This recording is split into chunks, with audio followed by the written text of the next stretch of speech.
Hey guys, so as I said, I was gonna video myself doing some recording and setting up for recording. Right now behind me I'm just getting my project set up and updating some of my plugins. And one thing I'm going to suggest, because I think this is pretty cool, there's a particular amino acid that's present in green tea. It's the opposite of or basically counterbalances the caffeine, gives you sort of a chill vibe and relaxes you. It's awesome for just before going to sleep, and awesome just before you're going to record your drums. Alright, so we'll pop out while this finishes doing the updates, and pop out to the garage and the studio, and we'll see you. Hey guys, so this is my recording area. It's half set up right now. I have not positioned the microphones. I have not put any of the microphones on. The first thing I'm going to do actually is change the drum heads, because that makes for a big difference. A couple of things though that I'll show you. I have run the cables to all the microphones, and one thing that I find is really helpful for all my toms, I have basically a braided snake. You can see it here. It's basically 4 different mic cables and just a 99-cent store wrap to keep them all together. I have 2 shorter cables with 90-degree couples for the Sennheiser mics that I use. All the cables are labeled on both ends, just with a little dot and a number, so we know Tom 1, Tom 2, and then the others go away. I use the Kelly Shoe microphone clip inside the bass drum. It's already in there, and I'm not going to take it apart, and basically that runs up. And then, although the microphone's not in place, and neither is the snare, I have a gooseneck clamped to the side of the snare stand, and that is where I clip the snare mic. And then, like I said, I have 2 overheads. I'm going to go with the left right overhead position, 3-to-1 ratio. I'm going to measure those all out before I get started. But first I'm going to change all the heads on the toms and the snare, and then get all the drums tuned. Okay, we've spent a good deal of time changing heads, getting the drums in tune. So the next thing we're going to do is we're going to take a look at the miking. So, as I said, I've got my SM57 on a gooseneck. My preference, and not everybody agrees, but that's for the sake of art, is to have the snare, the 57 slightly over the rim of the drum and pointed right at the impact point. And I prefer to put the mute directly below the mic capsule.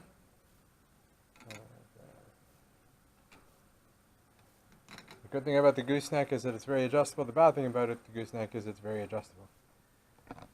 For the toms, I use also Sennheiser mics, same as I do for my kick drum. These I think are just a great choice. Let me put this aside for the wobble. I don't know if I see anything. I think these are a great choice for both live applications as well as good enough for what I do in the studio. They can take a bit of abuse. I've had these long before I was any good at drumming, so you can see there's already stick marks on it. Anyways, the trick that I was taught is that whatever drum or whatever part of the drum you put the clip-on mic on, you want it to point to as little other drums or cymbals as possible. So if I point it here, then it's going to be picking up, as it goes across the tom, it's going to pick up the snare drum. If I point it here, then it's going to maybe pick up the hi-hats, but that's probably better than picking up the floor toms. That is what I prefer to do, is to clip it on so that I'm going to get, again, the center of the tom, and basically the axis is as away from the snare as much as possible. Same thing over here. I can point it across, which is what I usually do. I can point it sort of here, and then it'll come across the snare. But I typically find this is my location of choice. Since camp, I've switched to not using this as my primary ride. I've got my primary ride here now. but I used to put it right underneath the ride cymbal. Basically, again, I don't want to pick up this floor tom, which I won't use today. The head's not on it. It's just a mesh head right now. And just pass underneath that cymbal. And then for the overheads, I need a tape measure. So we'll take a little break while I go find one, because I'm going to measure these off from the snare. Okay, the general rule for overhead mics is 3-to-1. In a lot of circumstances, you're going to have your crash cymbal sort of at the same height, and you're going to want your mic about 1 foot above, and then 3 feet in between, centered with the snare. Now, my setup, I don't have a crash over here at all, so that's kind of skews it a little bit, but I can just sort of basically pretend that I did. Now, the lower the microphones are, you do get some proximity effect that changes the overall sound. The further apart, you create a different stereo vision. You shouldn't have these completely outside your kit, but you shouldn't have them too far inside. Otherwise, you might want to choose a different mic setup. I typically put this one over the ride floor tom area, and this one, normally in my setup, I have more goodies over here. I usually used to have rototoms and stuff over here. So this one's going to have to actually come in from where I have it located right now. But again, I have to have the snare drum in the center. So I might not have much more space to come in. Alright, let's see where we got for space. 43, 40. Why are we doing this? Well, your microphones have to hear the most important instruments, particularly the snare, simultaneously. Otherwise, you're actually going to have a phasing issue where some instruments are going to go out of phase in between the two microphones, and the waves will counteract each other. You can fix it in post. There's even some plugins that'll do this for you, but it's much, much better to do this before you even start. Okay, so the condenser microphones are where I want them. Just so you know that China and the extra hi-hats in the back aren't going to be used in this, so I've got basically a line centered over the snare, we'll call that the crash ride, across the snare to the other ride, and the snare in the middle, and so the microphones are basically on that line. It's a little different than I might normally do, but we're going to give that a try. You can probably see that this is inside of a cubicle inside my garage. I've not recorded in here yet, so I'm not entirely sure how it's going to come out. You can see that there is some rafters, but there's also some wood panels above. It may be that I will decide to do something to treat that upper reflection, but right now I'm not going to. I've got the cubicle walls on 3 sides, and then I have a moving blanket hanging that once I turn this off, I'm going to clamp it across to basically make a little bit of a buffer and baffle to keep the sound from creating too many reflections. I prefer to artificially create the room sound after using a reverb plugin, and we'll see how that comes out. Okay, we're set up. I've done a dry run, recorded a version just to see how it would come out. Things are pretty decent. The tuning was good. The floor tom is ringing a lot, so I have put on a studio rate, the Korean version. That's going to give it a fairly similar amount of ring to the other toms. That one sounds like it might be out of tune already. I'll take a quick look at that. The snare seems to be good. I'm getting just the right amount, I think, of ping in it. I noticed I got to be really careful of the ride. So when I listened back, I noticed that the dynamics on the ride, even slight variations, were coming out really, really strong.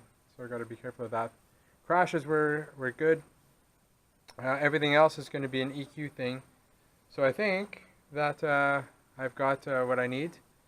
So I'm going to just quickly check the tuning on the 10-inch tom, and then I'll do a dry run. On the program, you'll see here I have, and actually I should show this on 2 spots. You'll see here I've got all these faders, And when I strike an instrument, I get my readings, and I need to make sure that none of them clip. As you can see, some of them are actually spiking very high. The green line shows the highest recorded peak. So as kick, snare, left overhead, right overhead, tom 1, 2, 3, and tom 4 isn't even on. There's no mic plugged in there. And then these are all the actual playback tracks and all the plugins that are on it. I don't record with any of the plugins. I apply all the plugins after the fact. On my recording interface, I also have to do the same thing. I have to make sure that none of the meters peak. So everything recorded. And on the zoom, you want it to be in the first red bar, not the second. And then there's also, you probably can't see it in this lighting, but just to the left of the knob, there's a small peak light.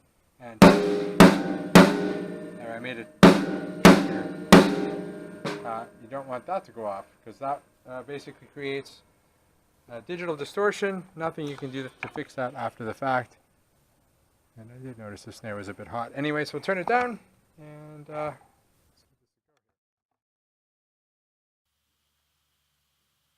1, 2, 3, 4. I don't know where I'm going. I only know where I've been. I feel the west wind blowing through my hair and against my skin.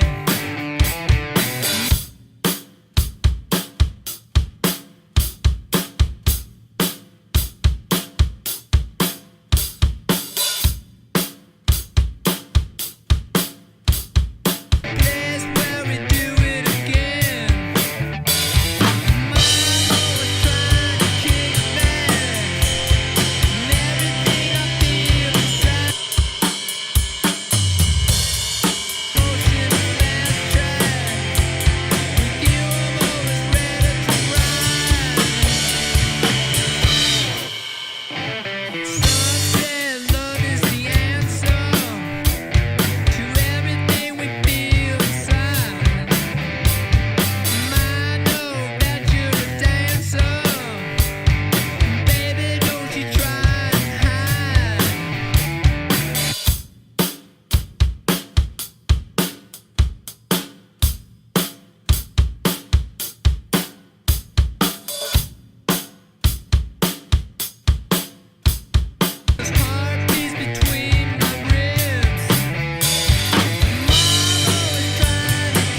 One trick I think is really important when you're finishing the recording of the song is let every single thing in your kit resonate as naturally as possible. If you're recording guitars and bass, the same thing.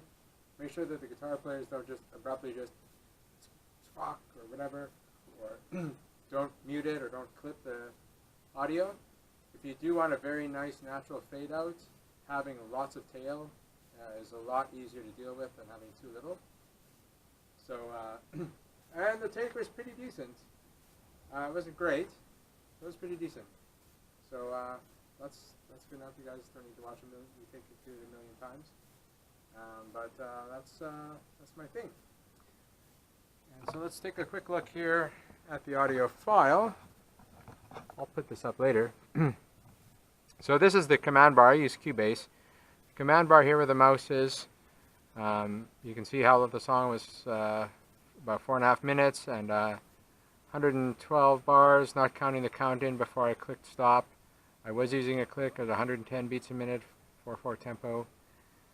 And we'll clear that out of the way. And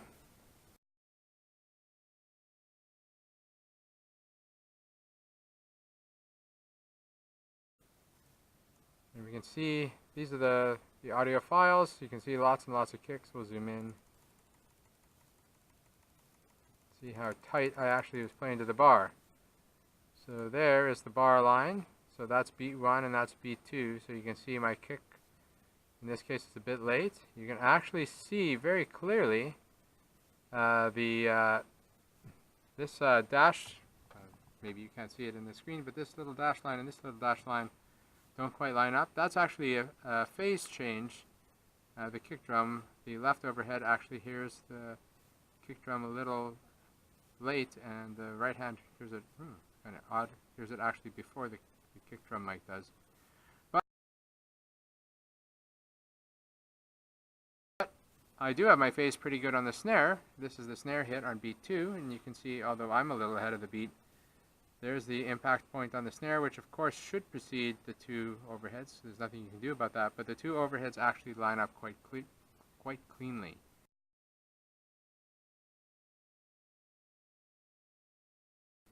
That's a good sign. It means that the phase coherency is going to be pretty good, and maybe if we scroll over to a tom hit somewhere, you may see there's a tom hit there.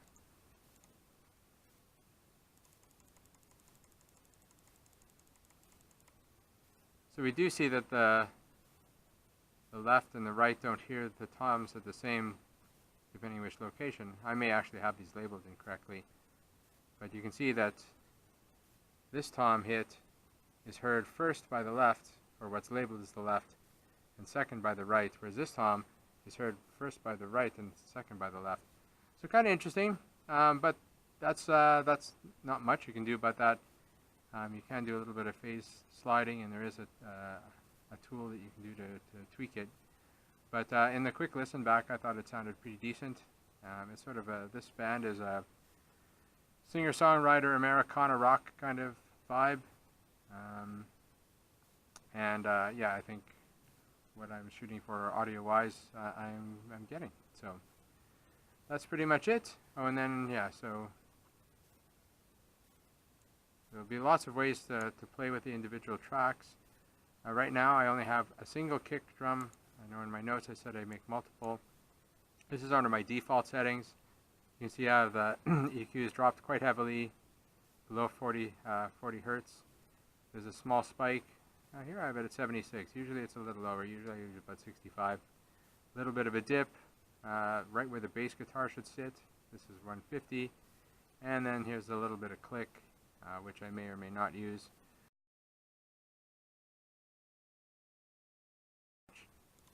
My snare, again, I've got a gate, a brick wall limiter, and a compressor. Nothing else on it in terms of plugins, although you'll see here I do feed it to the reverb channel. Small boost in 225. I don't remember why I have that there. A little pull out at 510, and then a little ping at 122. Normally I wouldn't say that's a great setting, but that's sort of that's the default that this setup had.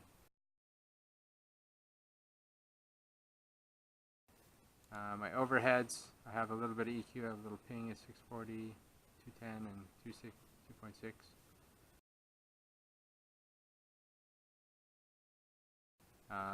And then these are also fed to the same reverb channel, so that all of the snare and the overheads both have the same reverb plugin, so it should create sort of a room vibe.